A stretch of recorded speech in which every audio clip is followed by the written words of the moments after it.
Ne veç se po zbatojmë një ligj nga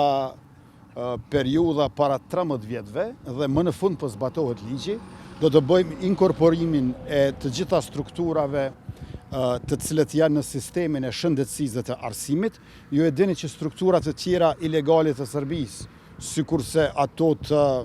sigurisë, pastaj të financave, të administrimit,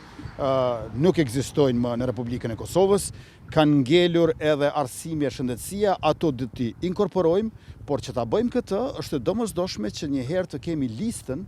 e të gjithë mësimdhënësve, të gjithë mjekëve, infermierëve, të cilët punojnë në këto struktura në sistemin arsimor. Ne nuk dëshirojmë që pacientët serb të ngelen pa trajtim shëndetësor, ne nuk dëshirojmë që nxënësit serb të ngelen pa mësim, por kjo duhet të bëhet në mënyrë legale. E në mënyrë legale do të thotë për brenda kushtetutshmërisë dhe ligjshmërisë së Republikës Kosovës, dhe në këtë aspekt po punojmë, duke dhënë edhe një dritare 12 mujore, përkatësisht 3 mujore për qëndrim, pastaj për punë dhe për pajisje me dokumentet Republikës Kosovës. Ju e dini që afatet të këtilla të ngjajshme kemi dhënë edhe kur ka qenë puna për targat e automjeteve, prandaj gjithçka po shkon siç është më së miri, dhe ky nuk është një veprim